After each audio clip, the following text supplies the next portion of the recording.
got my first title fight May 31st over there in South Padre against a pretty good opponent. Super excited, super stoked about it, and can't wait for that date. Eddie, what have you got going on May 25th? May 25th, baby, we're doing Fury 104, I believe. We got Jacob Silva, man. Jacob Silva is somebody that's been around the block. He's been in the Contender Series twice, so we're definitely not taking this guy lightly. I know he's a dog. They call him the little animal for a reason, but, you know, at the same time, man, I know I got that dog in me, and I know it's going to be a war. I'm prepared for a war, but, you know, on the same token, on the other side, I might just knock him out pretty quickly, you know, so I'm ready for whatever, man, but I'm preparing for something big to happen, man, and I'm ready to get this dub under my belt. Zack, also on Fury FC 104, you're heading back to Houston. Tell us about your opponent. Tell us about what makes this fight special for you. Yeah, so I'm fighting a guy who's undefeated. His name's Brandon Holmes. He's, I believe, 5-0 out of South Carolina. He's new to the promotion, and you know, I just think that it's a good fight. One, because I've been inactive for, you know, a little over 8.5 months, which is kind of long for, you know, the trajectory that my career was on. And so I'm just eager to go back out there. I've, you know, learned so much skills. I've kind of added to my game a lot, and I think he's a quality of an opponent to show all those skills. So I know he's undefeated, and he's probably not going to want to give that up lightly, and I'm prepared for a war. So. Your career has kind of been an anomaly. I've always known you as the young guy, you know, with a long win streak. Now, you know, you're into your ninth pro fight. 11th, not even 30. And you're going against a slightly younger guy on a win streak. How does that? You got to find what kind of. How does that excite you? How does how does that change the nature of this fight?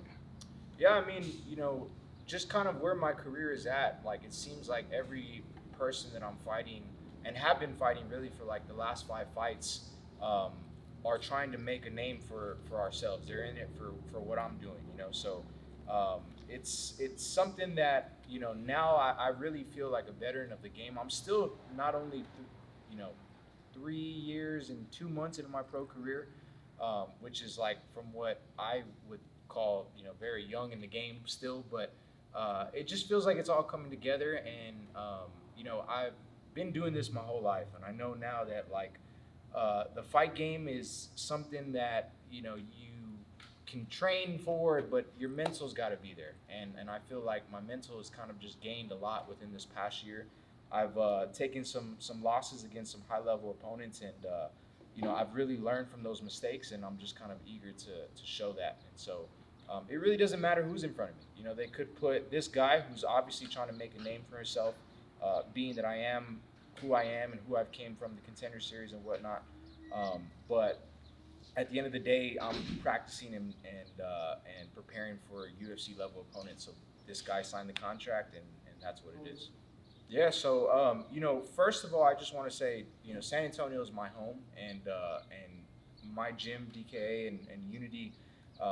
I will always hold and know that like that's never gone away. You know, I just needed to find some bigger bodies. I'm a very big middleweight / 205er, and in San Antonio there just wasn't that many training bodies. So I had been talking to a couple coaches at War for a while, and you know, it just kind of made sense after my last loss against Jordan Wright to make the move out there. And so it's been good, man. You know, I think it's exactly what I needed. I think the bodies that I'm surrounded with, the people who are in the UFC, you have people like Zach Reese, Trevin Giles, Anthony Ivy, you know, just Charlie Ontiveros, a whole bunch of 170ers to 205ers that are out there. And it's just something that I needed to be around to know not only like this is what I need to be doing to get there, but when I start finding success, it just brings the confidence back into me to know that I deserve and should be at that level. So,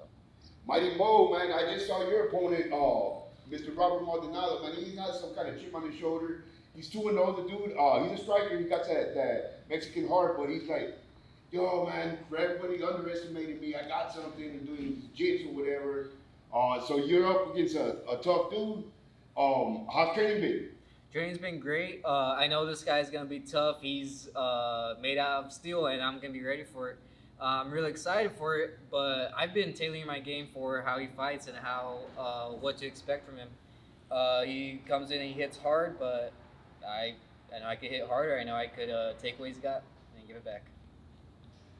Mr. Eddie, man, shit, you faced from former champs to sluggers to wrestlers, D1 wrestlers, man. But May 25th, you faced your first Texas legend, man. How does this make this whole deal different, man? You know, to me, I try not to think about that part so much. I do know that, you know, it's kind of the cliche, right? Your idol's turned to rivals, even though I've never seen him as an idol. But I've always held him in high standards, knowing that he's been to the Contender Series twice, knowing that he's a dog in the game, you know what I mean? But I know that I'm a dog in the game as well. I know I hit harder. I know that I've had some flashy knockouts. You know, I know he's had them as well. He's definitely got more experience. This will be my 12th pro fight, though, so, you know, so my experience is not to be taken lightly either. You know, it's in total, I've had 15 sanction fights. So, you know, I'm up there as well as far as experience. And this fight will be a little different, just knowing that after that first, second hard punch, if it lands, when it lands, he might not go down. It might be the 10th, 11th, 12th that take him out. Mr. Norton, Productions. Mo, this is for an amateur title at 45. You know, you've been competing your whole life. Does this title, how much does this title mean to you? Or to you, is it just another fight and the title is kind of a cherry on top? Every fight is as important as the next one, but this is definitely a benchmark I've been wanting to hit for a while now. Making my dreams coming true in that pro card. I always wanted to have this title shot, and but again, every fight's the same as the next, so the title is really a big cherry on top for me too. Eddie, your opponent seems to. Yeah, both of us come to scrap every time, you know, and I think, yeah, whenever he loses, he doesn't lose in devastating fashion, you know, so I would love to go out there and give him that first devastating knockout, or, you know, I know he's been tapped out and stuff like that, but nothing too devastating, you know. I would love to go out there and just really put a mark on where I'm at right now in my career. Right now I'm on a 2-fight winning streak, 2 TKOs back-to-back, so, you know, going for that third one, man, it would be just amazing, and especially having Jacob Silva on my resume. Like I said, man, he's had some really good finishes as well. I pride myself on my defense. You know, for the most part, you know, the only fight that I've been finished is the fight where I broke my foot in the first 30 seconds. So, you know, I pride myself in being able to get out of the way just in time, just in the nick of time to avoid any drastic losses. But I'm going out there, you know, we're going to find out. I'm going to hit him as hard as I could, as hard as I can. He's going to hit me as hard as he can, and we're going to see who falls. For folks that don't know the name, Eddie Haida Fraire, you know, why should they kind of tune in to your career now? Because where are you going from here? So I started my career, my MMA career 10 years ago, almost exactly to the date. So right now, man, but I took like a 3-year hiatus, so I still feel real young in the game, man. If you are not familiar with me, especially if you're from Houston, if you guys are not too familiar, I'm really known in the city. You know, I've had 3 quick knockouts. I've had a 10, a 12, and a 13-second knockout. So, you know, you can expect fireworks from the beginning or even at the end, you know, whether it's just a dominating decision, which I've had, or it's a quick knockout, man. I'm always out there to entertain the fans, and that's why you should tune in. Yeah, well, I mean, I've been training in Houston now for, you know, a year and maybe like 2 months. So in a way, it seems like Houston is now like my adopted home as well. Obviously, if I'm fighting someone from Houston, I'm pretty sure that would be like opposite. But you know, I feel like it's just with age and maturity, I've kind of gotten past that. As much as I like fighting away from San Antonio, I think that you know, I want to get this dub, and I know that Fury's coming back to San Antonio, and I would love to hop on that card as well. So I just think for where I'm at in this, you know, in my career, I know that the next level is maybe 2 or 3 fights away, and I just need to get through whoever signs the contract, really. So it's just another fight in another place. I hope to gain some new fans if they don't know of me yet, yeah, just kind of ready to get this on. Mo, what do you think?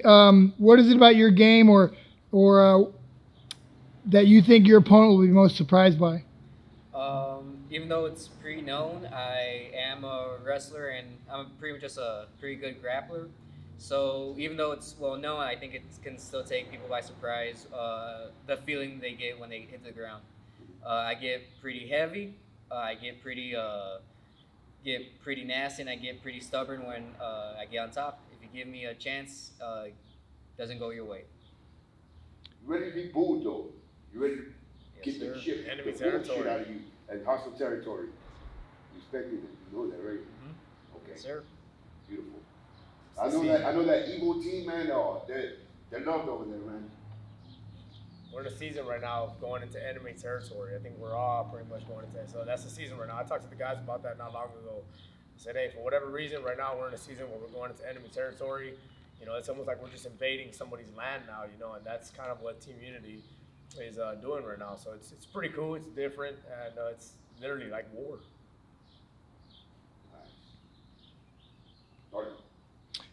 Zach, you've been at your last couple fights, 190, 195 in that area. Is there any? How does it feel to be back at 185? Yeah, I mean, that's my weight class. You know, I think just life issues. This last fight kind of forced my fight to be scheduled at a catch weight. Even then, it wasn't supposed to be a catch weight. We were supposed to be at 205, but it was just getting really hard to find an opponent. And so just to try to fight back in February, we made that catch weight. But, you know, I'm a middleweight. I'm a big middleweight, and, you know, it is what it is. Like, I cut a decent amount of weight, but I know when I'm on point, when I'm training as much as I'm training, I can make the weight. And I know recently there's been, like, a lot of things about, you know, can I make the weight, or, you know, weight cutting and how bad it is for you, and, you know, that's stuff that we'll worry about in the future. But I'm contracted to be at 186, and I'm going to make the weight and get this fight. Like I said, I know that that's my weight class. The power that I carry, you know, I'm just really excited to be back in that weight class. I'm training with pretty much 205ers and heavyweights all the time. So I know for a fact, being, you know, the type of striker I am, and having 5 finishes out of my 6 wins, is something that I'm pretty confident now in my power, and it's staying with me to that weight class. Yeah, I mean, not really. I think that, you know, pressure is whatever you make pressure to be, and kind of just where I'm at in not only my career, but just the stages that I am in life. I know that pressure that you may feel from a fight is nowhere near pressure that people feel like in real life. And the reason that I say that is because for a while, you know, for a month, my son was in the NICU, and having the thoughts of, you know, what could happen, and seeing kind of reality around me definitely changed my aspect on how I look at these things, you know. And so at the end of the day, it's a gift to be able to perform and to fight and to do what I love. And it's just kind of, in a way, like, there's been a lot of chaos that's happened since my last fight, as far as like finding new opponents, you know, people signing contracts, people not wanting to fight, and having a fight scheduled, and then it getting called off literally the day before. You know, there's just been a lot of like back and forth, but in a way, it's just made my goal even more clearer, and I don't really feel the pressure of anything that should come with this. You know, I'm fighting a guy who's undefeated, and the point that I'm at in my career, that's the type of people I expect to fight. I'm not asking to fight no bum or someone that's just trying to, you know, get a win on my record. I know that everyone I'm fighting from here on out is high level opponents. So I've made up my mind, like, that's where I'm at in my career, and I don't really feel pressure about it. Eddie, you've been knocking on the door of the next level for a while now. How do you keep those long-term goals of the UFC and beyond in your mind while staying focused on a very real threat in front of you?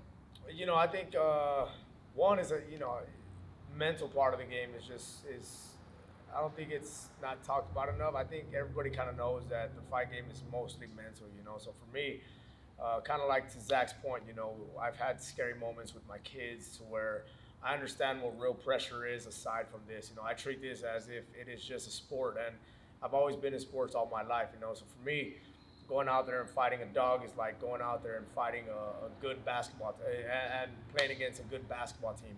It's gonna be hard. You're gonna get tired. You might crack your ankle a bit. You might fall, slip, and hit your head. That's where head kicks and punches come into play. But you'll never see me playing basketball, fall down, and not get back up. I'm gonna get back up, and same thing with the fight game. I treat it as Jacob is actually kind of like a buddy of mine. Even before this fight, we even still, now that we are fighting, we still kind of talk on Instagram. So I'm treating it 100% right now like a sport. Like I'm in it. I'm going in there and I'm playing football. I'm playing basketball. But as the time gets nearer, I understand that it's very personal. I understand that he's trying to take food off of my kid's table. So and the closer we get, the more personal it gets. So for right now, we're still kind of in that sport mode. And as far as longevity, man, I try not to stay motivated. I try to just stay disciplined. Motivation is very fleeting. There's been times where I'm not motivated. I don't want to go. I don't want to coach. I don't want to do a lot of things, right? But I still got to go. I never want to go to work. Here I am, just coming out of work, and it is what it is. At the end of the day, these are fatherly duties. These are athlete duties that I have to pay, and as they say, the rent's due every month, man. For us athletes, it's due every day. Even on a rest day, you got to rest right, So that is a part of paying rent as well. Mo, you're a relatively soft-spoken guy, but you wouldn't, being in a cage with you, training with you, you wouldn't really know that.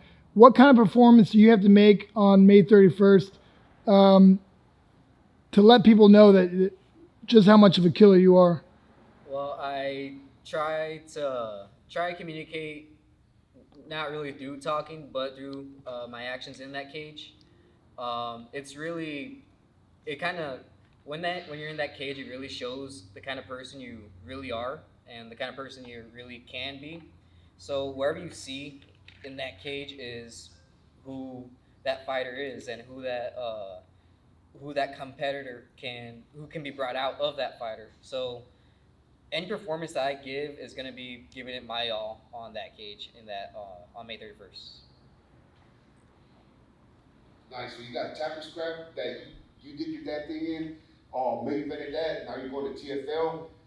Pretty soon you're gonna be fighting through other promotions, man. So what are you expecting fighting over here in the Valley? That's gonna be different, if anything. Definitely probably the crowd reception. That'll be brand new.